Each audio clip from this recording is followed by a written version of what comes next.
I guess another question, it's like, so because you got into wood carving, or like was and that was kind of implemented along the way, right? Like was It started early too. I was probably in my early teens when I made my first wood carving out of a fence post off my dad's horse farm. And, okay, cool. It was an articulated thing, and I gave it to my sister who lived in Baltimore, and it was promptly taken, by somebody who desired it as well, So, Awesome.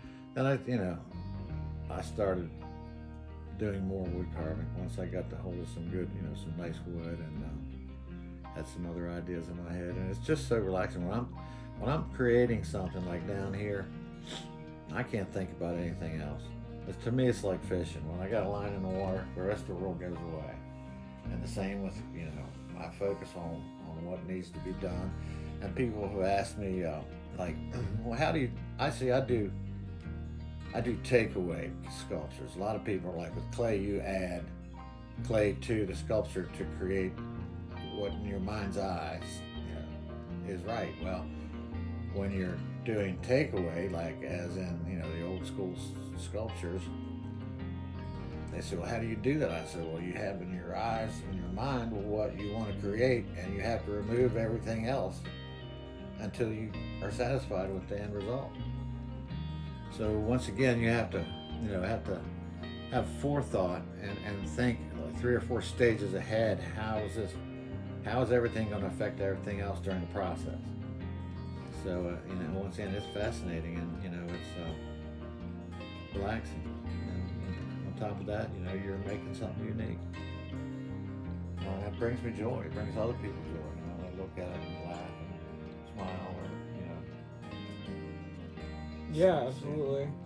I mean, a lot of your wood carvings is being like, for that handle example, I love this. I love your, yeah, that's deer antler there. Yeah, your use of deer antlers and how you carve them. And these are getting ready to be assembled. They haven't been glued up, but they're almost ready to go. And this is actually a rebuild of a very nice German knife that the handle was destroyed. So I cut these washers, I call them washers, out of various materials. And then I have a method of gluing it all up together, and then I put a pin through to make it stable. And I got various blades laying around here, unfinished. But yeah, that's what I'm saying. That's just fascinating. I want to get into more wood carving. I'm trying to, at least just for my handles and for the etching work that I want to do for my swords down the road.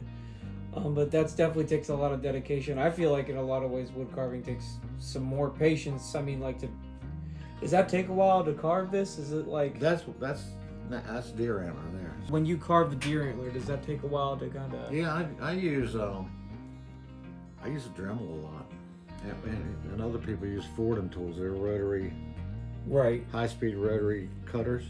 Yeah. And you can carve into the ends of them, and I'll have some. I'll show you in a little bit that I have carvings in. Yeah, great. Yeah. And that are just another method of. I call knife making jewelry for men, because jewelry, there's endless possibilities of what you can make with, silver wire, silver bar, this jewel, that jewel, or whatever, and you can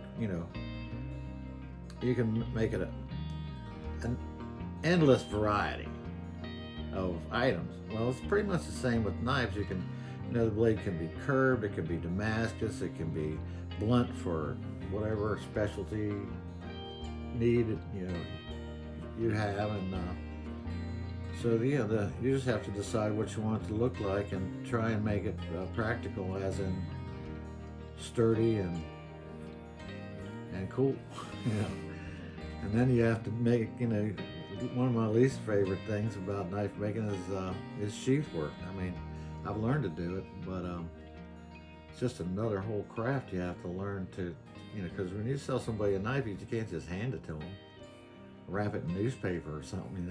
They need a sturdy sheath to be able to. Right, absolutely. You can just shove it in your pocket. It's not going to be good for you in the long run. Or you don't want it to fall out in a very awkward time. Right.